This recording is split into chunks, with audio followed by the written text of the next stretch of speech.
we're on the verge of a civil war.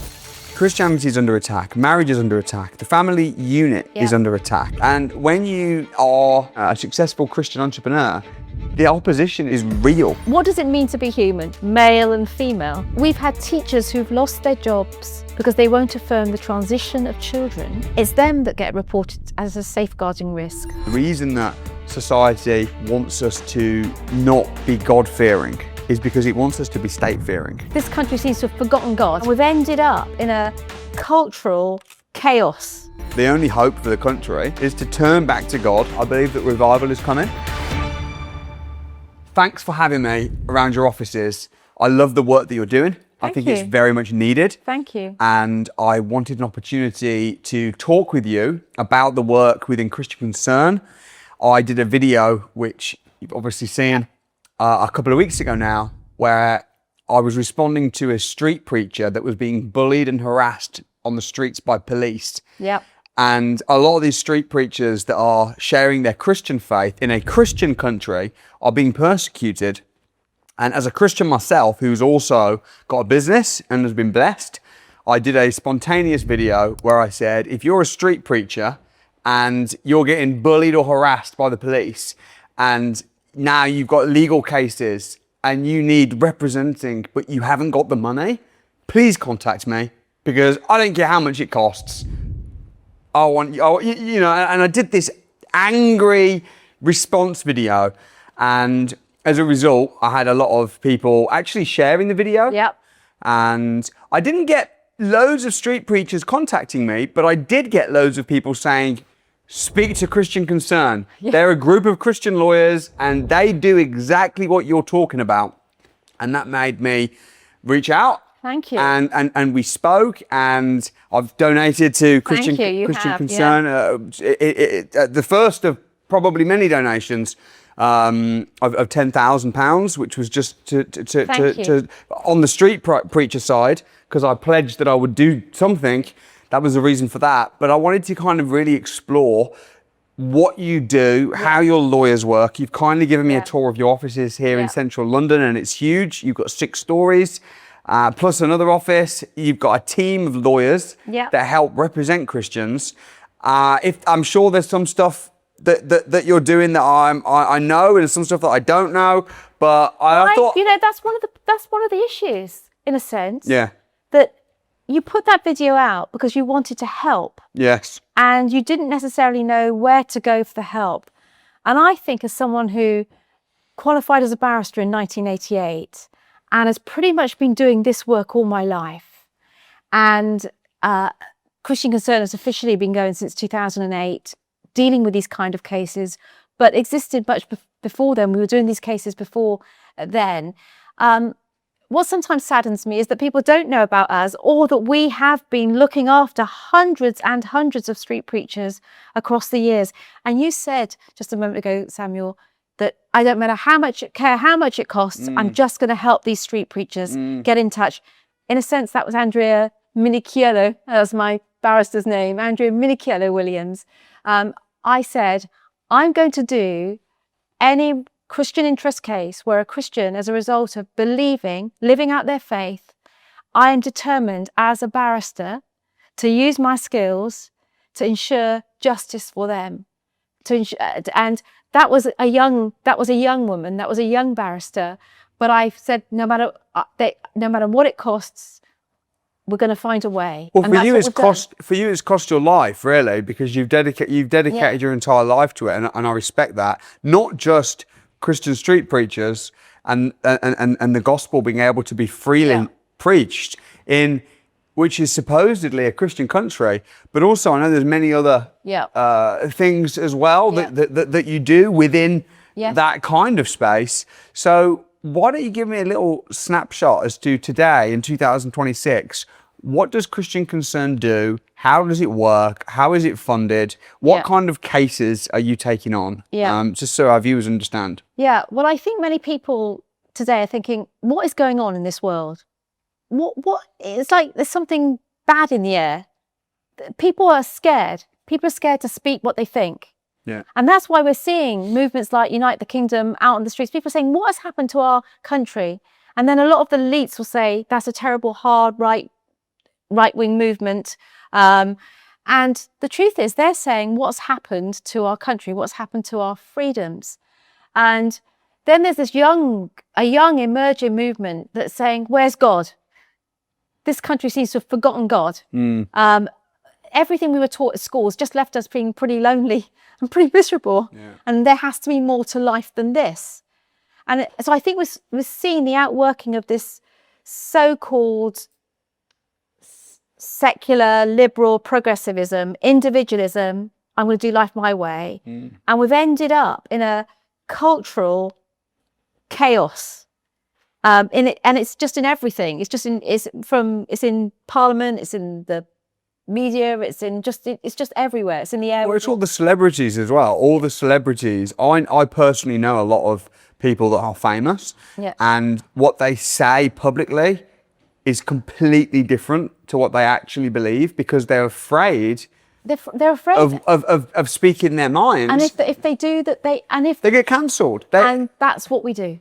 I mean, right now, so that we look after the people that get cancelled.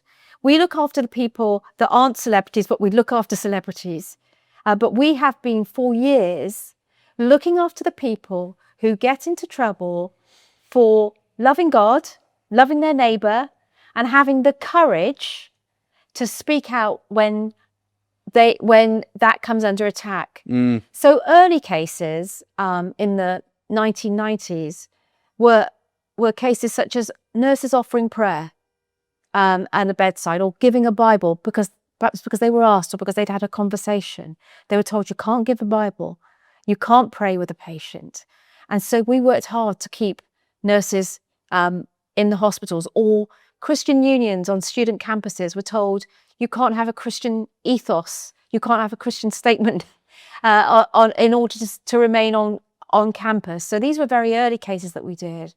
You'll remember the cross cases at the turn of the century. Is the cross a Christian symbol?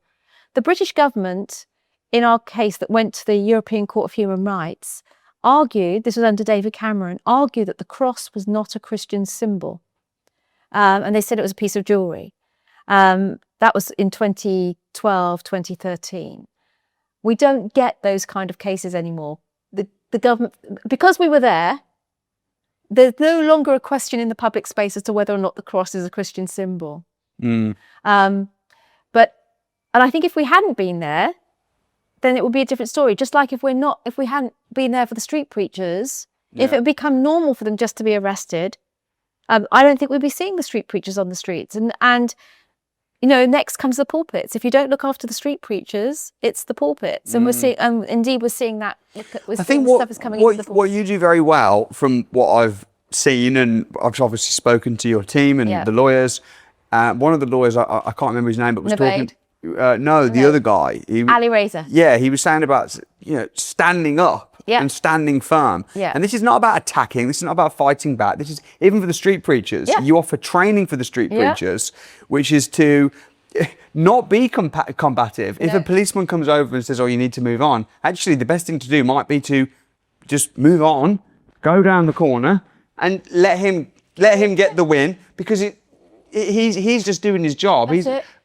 Rather than arguing or shouting. So this is not about even fighting back. This is about standing firm. It's about standing firm on your faith. And the thing about this, I can honestly say this, that the Christian Concerned people, the people that come to the Christian Legal Centre, and indeed the people that support us, they really love Jesus. Yeah.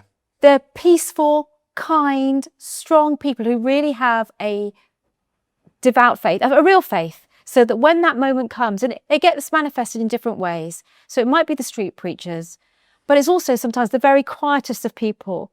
So Shirley Chaplin, who was told to remove her cross, says, "I can't remove my cross. I've worn my cross every day. I've been on the front line of nursing for 30 years. You can't ask me to remove that now. You can't call it a change of policy." And she just said, "Andrea, when I found you, I was totally scared to get on a train to come to London. I would never get on a train to come to London. I'm the quietest of people." And yet in that moment, she knew that she couldn't relent. The Darlington nurses, not all of them are Christians. what does it mean to be human, male and female? And we've had teachers who've lost their jobs because they won't affirm the transition of children aged 8 or 9, the social transitioning of children. It's them that get reported as a safeguarding risk. And we through this teacher sought to report, to say that there was a safeguarding risk around the child because the child wanted to change sex.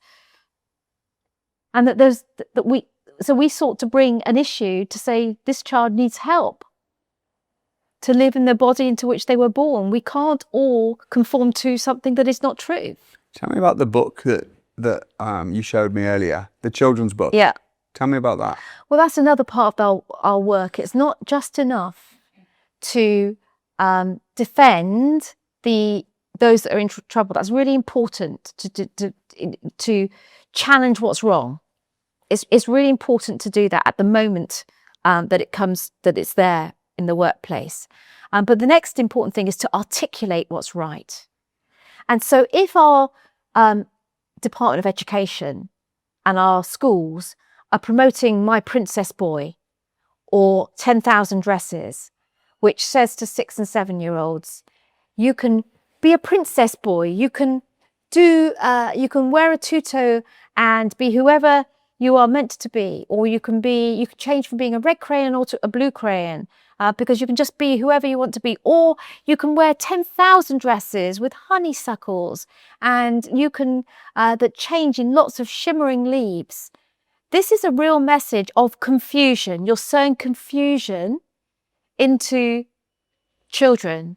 And so the book that we've producing through our publishing house, in order to articulate what's right, we've published around 40 books, is to give a book that counters that, to say there was a bear that was confused about who he was, and he tried to be a lion and he tried to be a lizard because he thought, and he tried to be a leopard, he tried to be all these other things that he thought might be better, and that he thought Ted might love him more if he was some of these other things. But then he discovered that Ted loved him as the bear, and this. I think the story's even better than that. I haven't read it for a little while. Well, that was a nice summary. But we're in an epidemic of not being comfortable who you are. You know, people getting nose jobs and getting this and getting that, and just wanting to be somebody different. Yeah. Well, that's the other thing. I mean, I think it's like this is very much.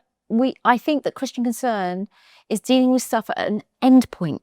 Mm-hmm. You know, and I think lots of things become like very normalized. So the whole cosmetic industry is very normalized in terms of, well, all of it, all the kind of anti-aging treatments and all of this stuff. And you see very young girls now changing their lips and all of these things. Yeah. And I think that that's part of this kind of mass culture that is looking to what does it mean to be human? What is the purpose for my life? I'm set in it. I feel that there is something beyond all of this, or this isn't enough, or I'm not enough, or I'm not enough the way that I look. Yeah. I suppose what God wants to come in and says, I made you beautifully, gloriously as you are. You're made in His image, and there is a grand and beautiful purpose for you. You know, going back to children, my parents weren't Christian, and I was put on a bus to go to Sunday school. And when I was 4, a Sunday school teacher told me all about Jesus. And I fell in love with this extraordinary man that walked the earth over 2,000 years ago, that was God, who was real to me from that very moment. And that has never changed. And I've been through many things, many ups and downs, and cancer 3 times. I've raised children, so I know what it is. It's just all these things. Ran an organisation that's had a lot of backlash, a lot of hardship has come. But I can say that he is absolutely true. This person that I met aged 4 is absolutely true and makes sense of the whole of life.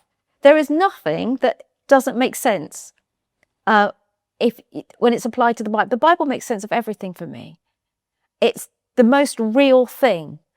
It's not some fairy tale, because it's proved itself to be true in my 61 long years of life.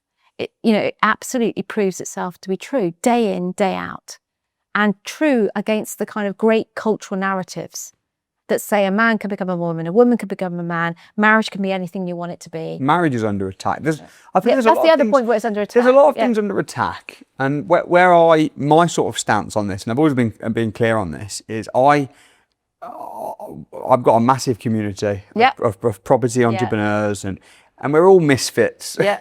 And we've got people from all different walks and religions and races, and the last thing I get hate on all sides, because I've got loads of clients who are Muslims, who are homosexuals, and I don't think any less of those. But that's their choice, that's their right, and I love them, and I might not necessarily be Muslim myself. I'm Christian, and the thing that's interesting is Christianity is under attack, marriage is under attack, the family unit is under attack, freedom of speech is under attack, capitalism is under attack.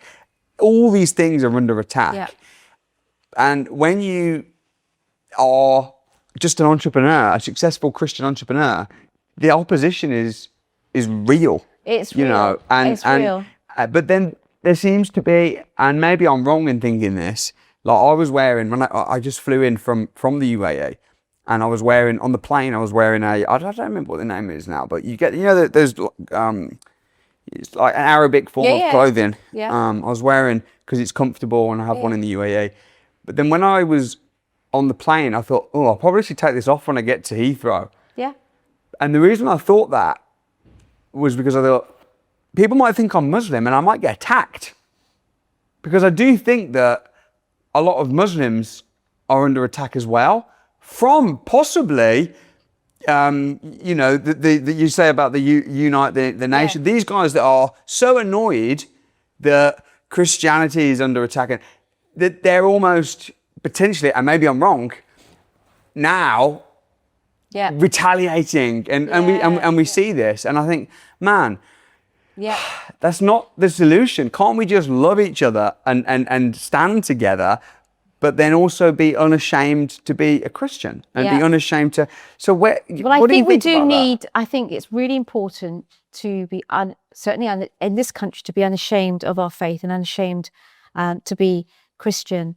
I think that what's happened in the United Kingdom is that we have seen. This is certainly not all Muslims, but we've seen a political Islam. That's what we've seen emerging in this country, which is affecting the political space. And what's happened is, interestingly, and this is something I think you'll be finding it very interesting. I mean, I would like to come and explore a bit more the UAE and see what it's like to live there. It's the best country in the world. You're absolutely and we don't get radicals there. No, so it's almost like I've never met a radical Muslim. All the Muslims I've met have been lovely people. Yeah. But it seems that the radical Muslims aren't in the UAE. Yeah, they're in the UK. Well, I think, I think that's I haven't met them, but I know there are. But then I also wonder, how much of this is just being pushed by the elites? It's the same, like all the, all the nonsense, like with Black Lives Matter, which clearly was now, in hindsight, you can see it was a nonsense ran by a Ponzi scheme, very awful, degenerate organisation.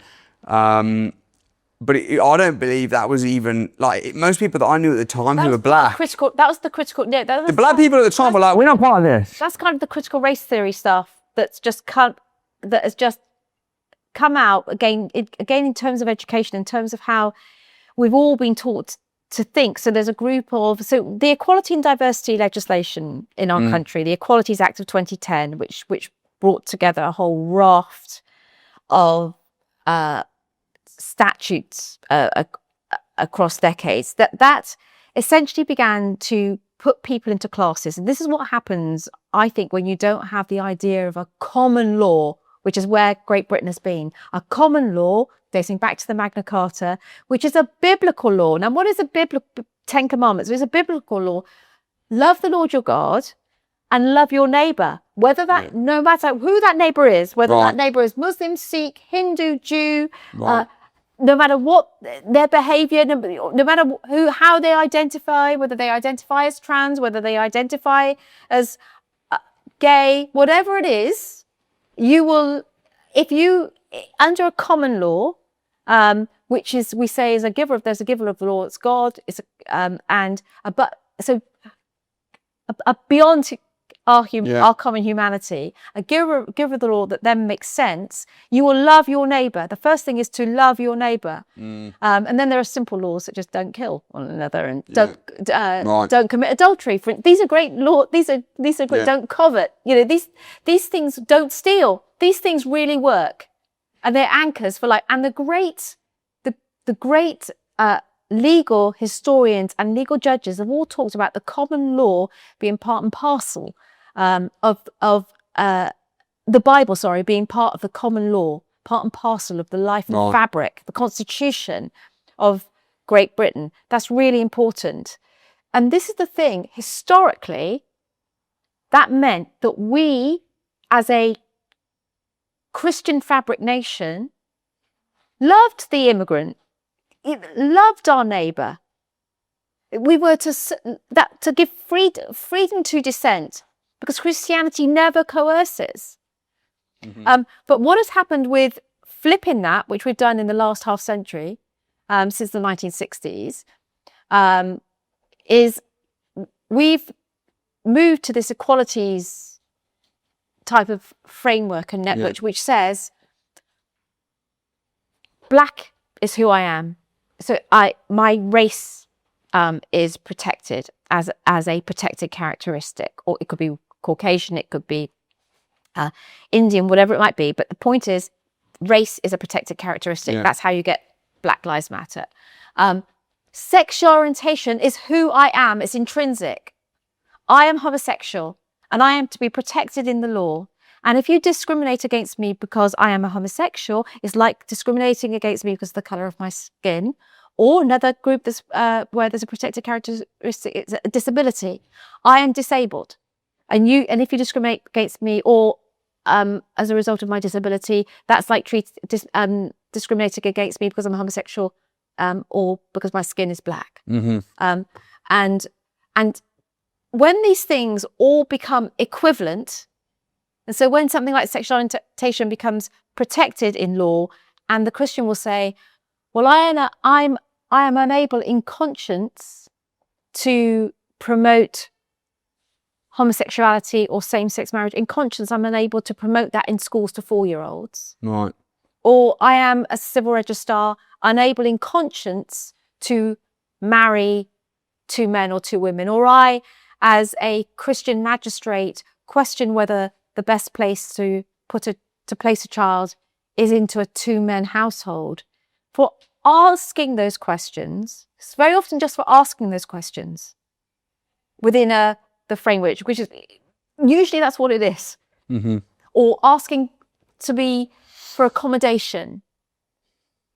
Our cases are, case after case has been where these kinds of people, and we have had hundreds of them, are removed from their position, and then actually the regulator comes after them saying they're unfit to practice. The most recent case we have is as of a social worker who is known to be a Christian, and we've been told that gay people may kill themselves if they know that he's a Christian. And I can tell you about this piece. His name is Felix Ngole. He has hundreds of references of being the best social worker on the planet, kind of thing. Yeah. And from gay people that have absolutely loved working with him. Even a lot of gay people would agree that, like, I posted online about my daughter who got home as a 6-year-old with a book about a little boy who had 2 daddies, and she then came home. Oh, and was asking me, and I contacted the school, and I'm like, what are you doing? You're in a Christian school. What the heck? What are you doing? And I posted about it online and said I wasn't happy. And I had a load of gay people saying, I agree, that's wrong. I know. Well, which is quite interesting, really. A lot of gay people are even like, why are you teaching kids about I know, because again, in a world that's based on sense, and I think that's what the gospel gives. I think it's what the Bible gives. I think it's what Christianity gives. There is room. The point about it is it becomes a matter when what happens is that it becomes an issue when it becomes part of the national education curriculum to teach this over teaching about, I don't know, the names of birds or something, or going out into it becomes it's like brainwashing. That's what it is. It becomes, and it's in the curriculum right down to nursery age. We have nursery teachers that have lost their jobs. One of our early cases on trans was in 2014, 2015, because it was interesting, because after same-sex marriage became law in 2014, immediately the trans issue became a live issue. And there's a case called Nigel and Sally Rowe. They live on the Isle of Wight, and there were 2 children transitioning in this school on the Isle of Wight, and their younger son woke up in the night and said, "Daddy, I'm really scared. When I wake up in the morning, will I be a girl?" And the child had got confused. Yeah. You're too young you shouldn't be teaching kids about anything to do with that. No. When they're 6, 7 years old. I think the problem is as well, is it's not just some teachers trying to be tolerant to it, because that's what they say. They'll just say, oh, well, there might be some, transsexuals or homosexuals in the school, and we're just trying to let the kids be aware so that they don't. But that's not really the truth. I think that the real truth is that they are attacking the family unit. They're attacking the Christian faith. They want men to be weak. Have you noticed that if it's almost like the dad in every movie is the butt of the joke? Yeah. That the man is always. Yeah. If someone says. Is part yeah. Of if someone says makes joke about the wife, she's the boss, ha ha ha ha. But then where's that coming from? Why are they trying to stop? If a man is a leader of his household, or says I'm the head of the household, then that's now suddenly toxic masculinity. I know, and that's just a man. That's biology, and that's biblical principles too. I'm the head of my household. I lead my home. Yeah. And we have different roles. Yeah. And to say that a man and a woman don't have different roles, I mean, again, a lot of women being successful in business. More than 50%. Yeah. Of my academy members are women. Yeah. And they're crushing it and they're in business. That's fantastic. Yeah. But as soon as you confuse, but a lot of the women are doing it because they want to be able to leave a leg. They want to, the Bible talks about buy land, leave an inheritance. Yeah. That's fantastic. But as soon as you start confusing people's heads and divorce rate now is over 50%. I know. And people celebrate it. Why are we living in a society where if my wife divorced me, the world would clap? Oh, well done. That's disgusting. That's messed up. Why are we clapping people getting divorced more than celebrating people getting married? I know. Then that's the society. And I think that we are under God's judgment. Yeah. I think that we are verging on Sodom and Gomorrah. And I think that because we pushed it, as a society, as a generation, we pushed it. Your generation, actually. Yeah. Your generation messed up my generation. And right? I think it's your generation were weak. I agree. Right. So weak. And the other thing is, what do we look like? I mean, we look like all the people that are currently in leadership or some of us now are getting to the point, I'm not, but as in I can't stop yet. But I mean, this generation in their 60s are retiring. It was my parents' generation with the 1960s generation. My mum had me very young, and we were so indoctrinated in this kind of cultural Marxism or critical theory, and it's very embedded. And so the 60s and to the 50s. I think the new generation of elites, I hope that come, those that might. I think that people are keeping them on the toes. I think everything's up for grabs. I think that. We're 7 prime ministers in 10 years. That's a very unstable country. Yeah, it is. And we can't pretend. It's a divided country. We can't pretend anymore. tell you what I'd like to just go back to, Samuel, is you talking just as you did there, because it's fun. I love to hear it about the role of a man, because I think men are, in this country, I think to be a kind of white, successful male, and you're, it's good for you because you're successful. There's also lots of white guys are feeling oppressed. They just feel, what can they do? Where can they go? Well, they're told, white people are told, made to feel guilty. I know. Why? And the other thing is, I find it very fascinating when I go around the world now, warning people about what's happened here, because people ask me to go and do that. Yeah. Korea, Nepal, Colombia, the Caribbean. They have a very different view of what happened when the Brits were in charge. What that actually brought them. It brought them order. And one woman said to me how that it was because we came that she was now free as a black woman. Because she was found freedom in Christ. And so there's just a very different way of thinking. No, I mean, it's very complicated, and obviously, things happen in the past that were discussed in England, as it happens, Great Britain with the last in to slave trade and the first out. Well, the thing is, this is the thing. What was it that got us out?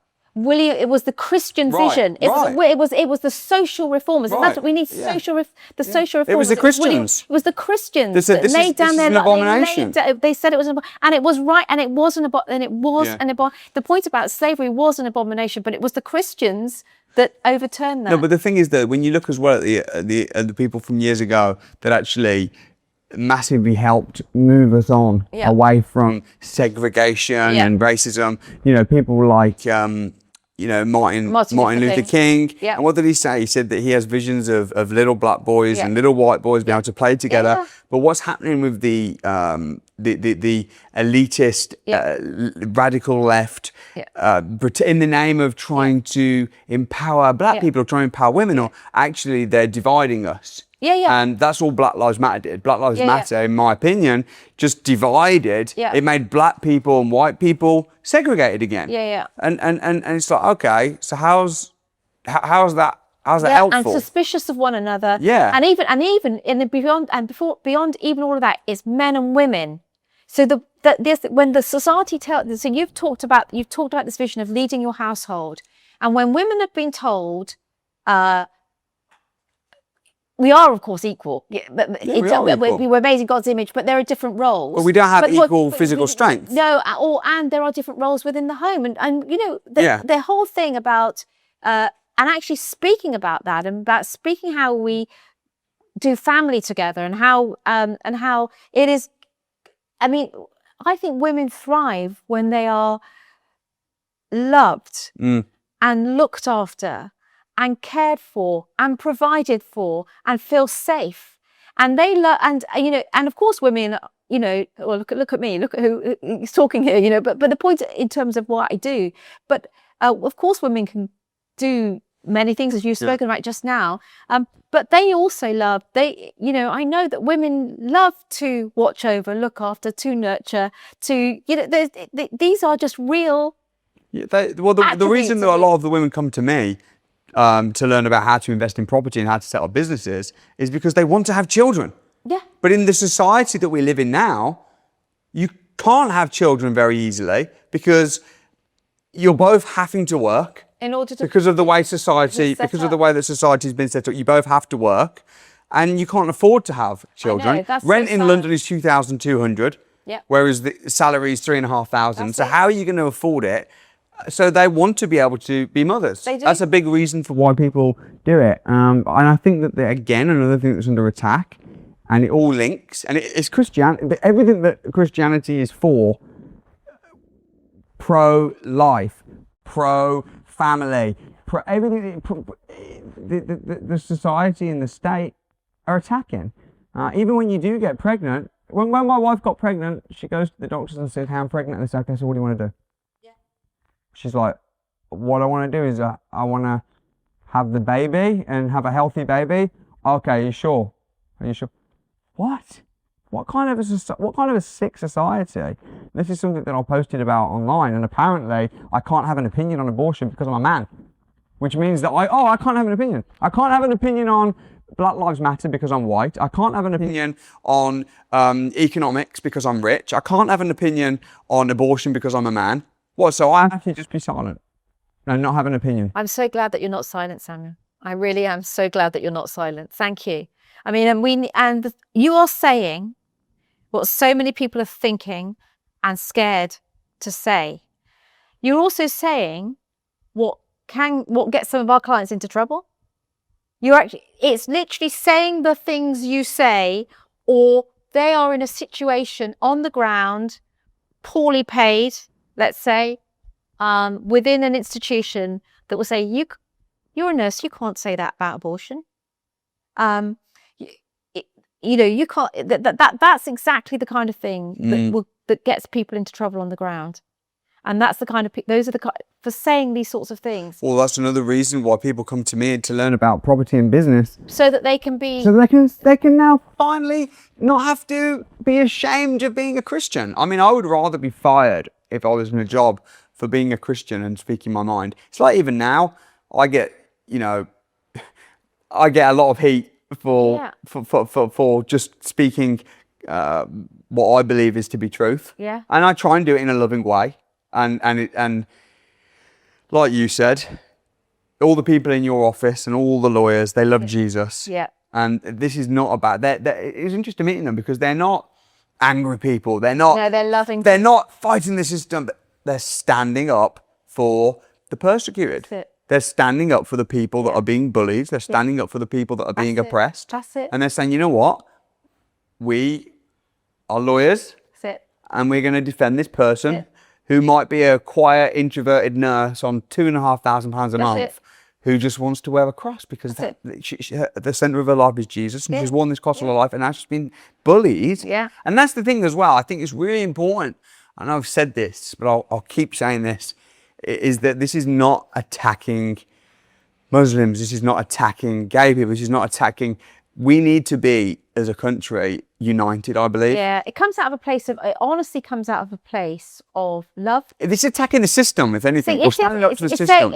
And I think that's the thing. People say that you hate because you speak these things, but yeah, they love to say that. But no, that's again, and all they say you discriminate. They say all of these things, but in what it's about, for me, it's actually about loving God so much. The person, I was told, I introduced, as I said, to Jesus so young, and it's having this faith that is so real, that I think is worth living and dying for. Yeah. It's worth being unpopular for, but mainly the motivation is that truth. The motivation is wanting others to know it, to know the freedom that it gives them. Freedom is important. Having the freedom to be able to just say what you see as common sense. Yeah.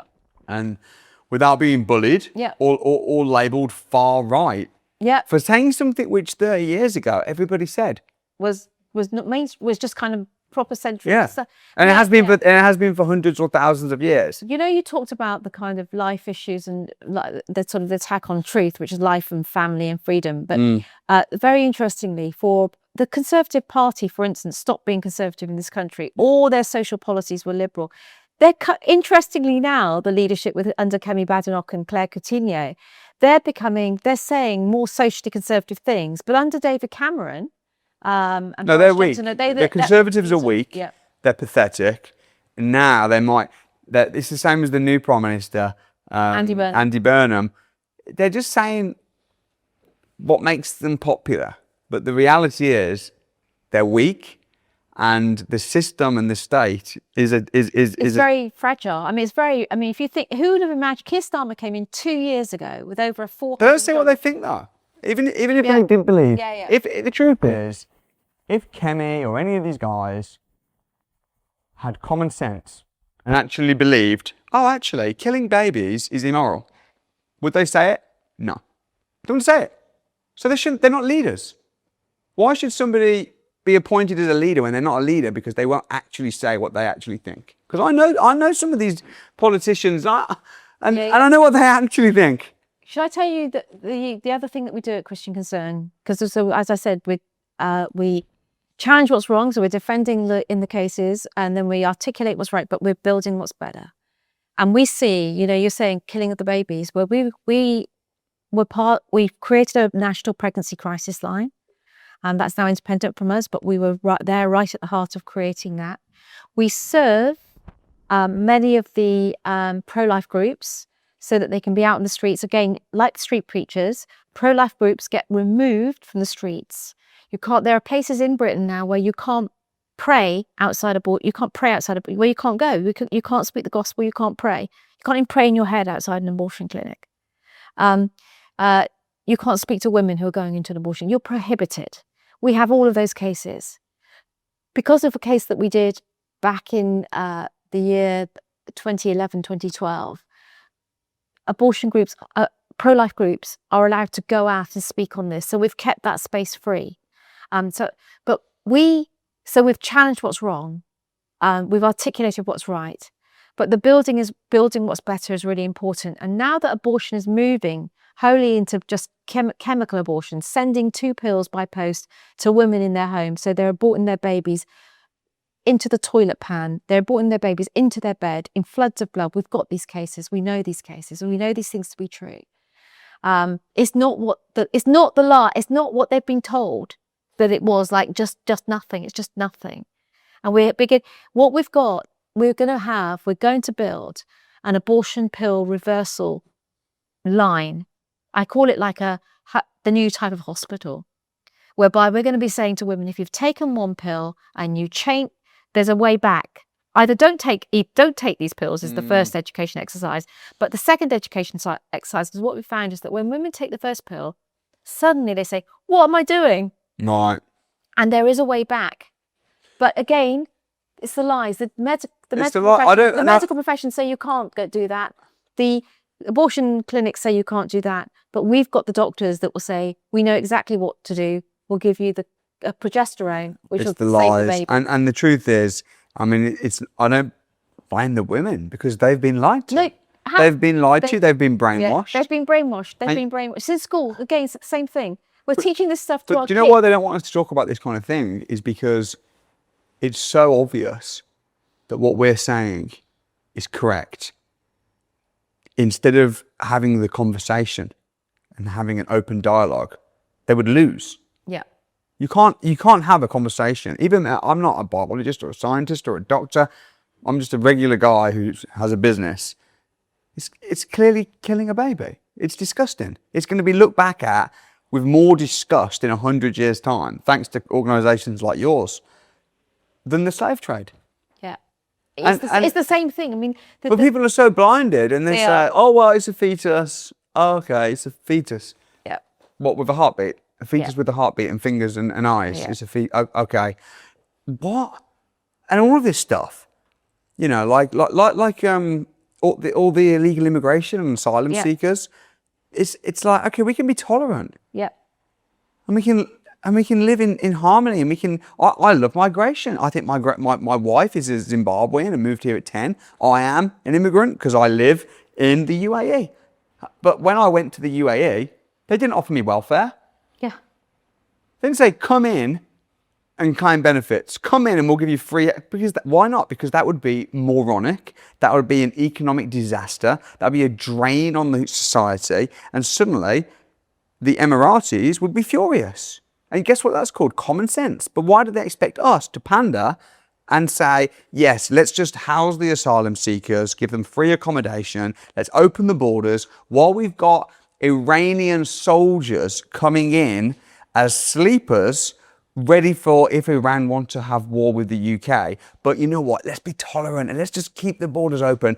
That is called society suicide. Yeah, but it's when. But if you speak about it, you're racist. Yeah. You speak about abortion, you're a bad man. You talk about being wealthy, and you talk about capitalism. Oh, that you're I get attacked all the time by these lefty journalists in the Guardian for being a bad person. I got slated in the Guardian for suing somebody that was defaming me. Okay, so I got someone defaming me, and then I sue them, but now I'm a big bully man. We are completely cooked and living in God's judgment. And the only way, I think, the only hope for the country is to repent. Yep. Is to turn back to God. Yep. And by repent, I mean change your ways. That's it. And I think the reason that, and I spoke to you about this off camera, the reason that society wants us to not be God-fearing is because it wants us to be state-fearing. Yeah. Because if we fear God, I don't fear anything. No, because I fear God alone. That's it. So if someone cancels me or a journalist writes a story, I don't care. I only care what God thinks. That's it. And that's why I'm compelled. That's the only bulwark against the state, because if you don't believe in God, or if you remove God, and you give no people a sense of God, they then worship the strongest thing in the world, which is the state. Yeah. So the state becomes God.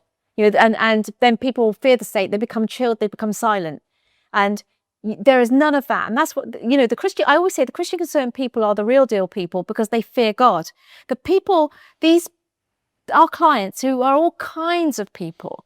All sorts of people, and not all Christians either. They know they're all, but they're not. Some are extrovert, some are introvert. It's all kinds of people. But it just, at the moment when the truth is under attack, they speak. They just, at that point, they don't fear the state, because they actually, at that point, they see that something is more true. And that's what we find with our, the Christian concerned people is what I call them. They just they love God, or they understand His truth. Well, when you can't debate with somebody because what they're saying is true and common sense, you have to silence them. Yeah. And that's what they're doing with the street preachers. Yeah. They're silencing them. That's what they're doing with people that are speaking out on social media. They're being silenced or deplatformed, debanked. And I think the more people speak out, yeah, and the more people can actually, and not attack people, not speak out, not be hateful, but just speak common sense. Never hateful. And again, remembering the first 2 commandments of our Lord, which is love God and love one another. That's it. And that is absolutely, loving people and loving God, but it's absolutely imperative. And standing your ground. Yeah. And being unafraid. And capitalism is under attack as well. Yeah. They are pushing out wealthy people out of the country. Yep. They're pushing out... because if the state takes what has been earned in good faith and by proper means, if the state then taxes that in a way that is completely disproportionate, that's state overreach. It's taking what it really shouldn't have. It is. Of course, there is a place for the state we should do taxes to make sure that the state we're kept safe, for instance, so there's a defence. If you have to pay your fair share, pay to Caesar's what is Caesar's. That's it. And then how do we expect But Caesar should not be taking from the wealth creators what is properly them. Well, what they're doing, Andrea, is they're taxing you on money that you've already paid tax on. Yeah. So pay to Caesar's what is Caesar's, no problem. Here's your here's your tax. Absolutely. Okay, but now we want more. This tax and that tax, and there's many tax, council tax, stamp duty tax, inheritance tax, corporation tax, income tax. And then what it does, it literally sucks the life. And then you go, you know what? Can't do it. I'm done. I can't do it. I'm not going to grow. I'm not going to thrive. I'm not going to. Because you can't. I know it's dry, because all of these things. There's the thing about living God's way is that it's invigorating, freeing, lively, exciting, free, prospering. It works. What happens when you live against God is you end up with, let's say in a way that it's kind of man-made, simple way, you end up literally sucking the life of your own out of humanity. Yeah. So it kind of becomes a sort of Andrea, type of culture. What is the gospel then? What does for those listening? What is the crux of Christianity? Yeah, we've talked about the rules and talked about the principles, and there's many biblical principles of economics, But what is the crux of the Christian faith?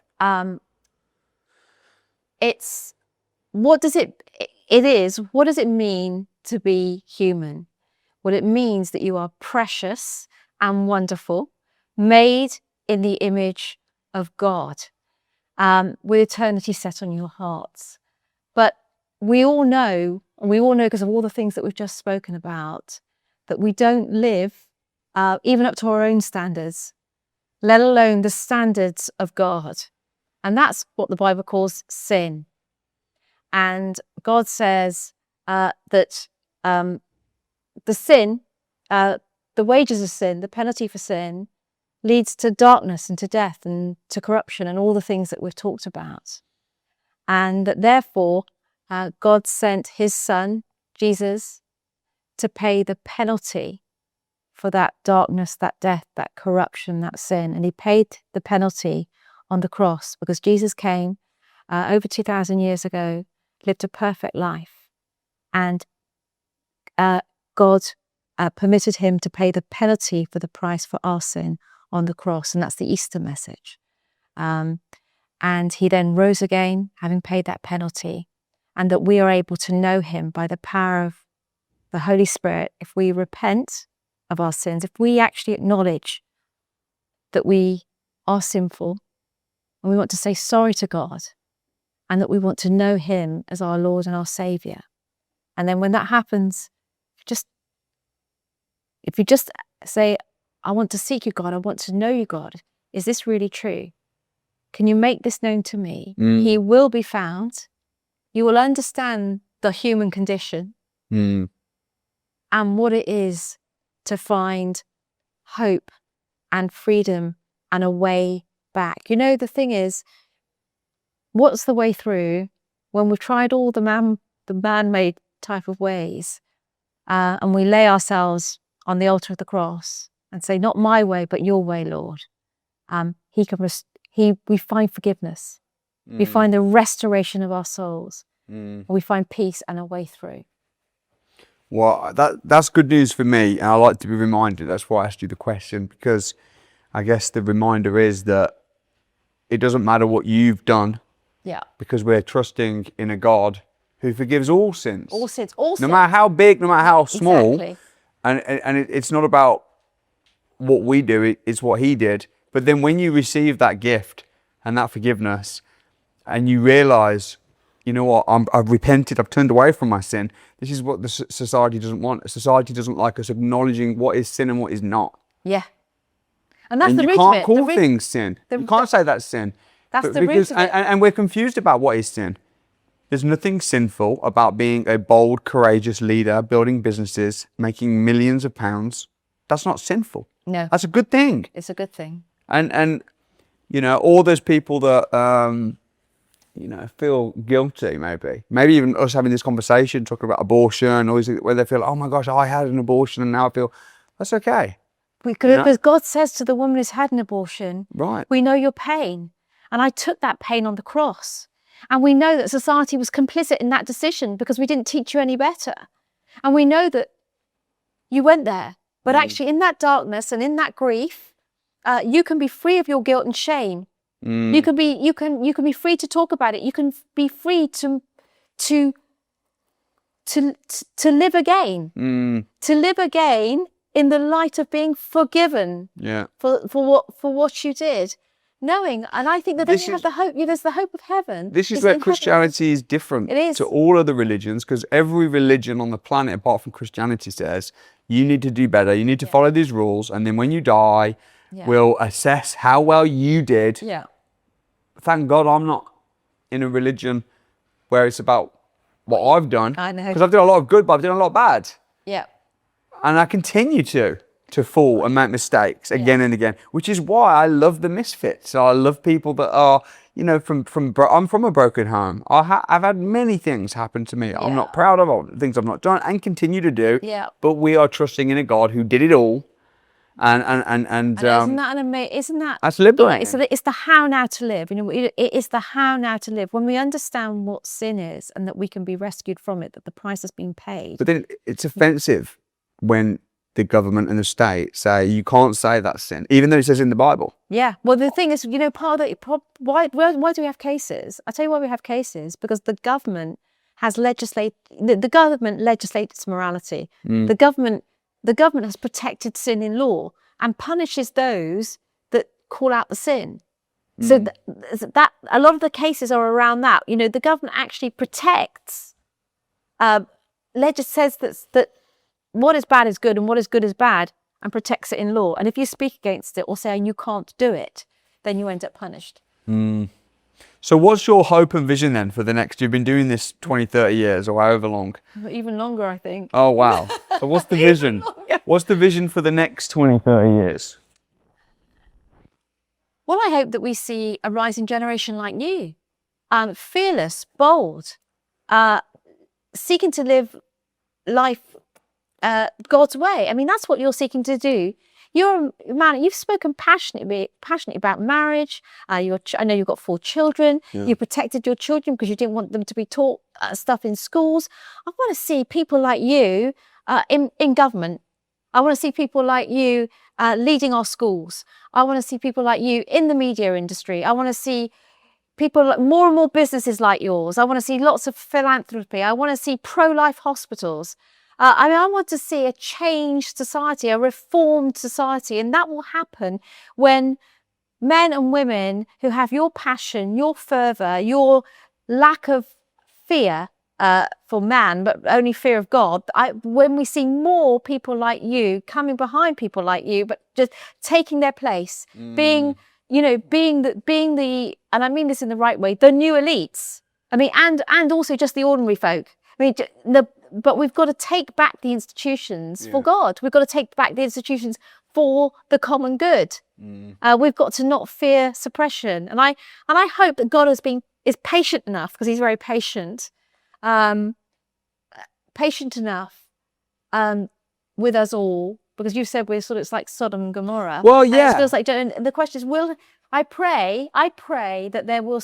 Well, God can change his mind. Yeah. And my gut feeling is that God's washed his hands right now, unfortunately, and said, okay, you've pushed it. You've pushed it. You've pushed it too far. You've mocked me. Yeah. And you have pushed it. So have it your way. Yeah. And now we're in a state. Yeah. But the good news is that if we as a society stop being cowards, that's it. Stop being weak, and actually come back and call on God's name, that's it. Then he will turn his face back on the UK as a country. That's it. And on the individuals within, and restore this nation. And I believe that revival is coming. Because the Bible. I mean, again, the great story arc of the Bible is nations flourish when they love God, when they use His rule book, and when they don't, they end up in Sodom and Gomorrah. And people are realizing there's a problem, and now it's about taking all of that energy. That's it. And all of that frustration with the system, and with taking all of that and actually channeling it in the right way. Because if we don't, then it will get ugly. But then it will. And I do think that we are, sometimes I worry that we're on the verge of a civil war. But that's what, and that's not good. It's either. We've got Muslims being attacked in the streets. You've got this group and that group and all this. And actually, the most worrying thing is, I actually think that that's what some of the elites actually want. Because we are easy to control when we are divided than when we are united. And even if we can unite, even not with Christians, I feel pretty united with many different people, because we can at least unite on principles and values and freedom. We can unite on that we all want to be free, and we want the government to leave us alone and leave us to raise kids and have businesses and make money without being throttled by the state. I think at least if we can agree on that, that's a good start. Well, it's a real pleasure. Really? Thank you for answering all of these questions and for the work that you do. Thank you. And I look forward to seeing more cases busted, and as you continue to support more Christians being persecuted.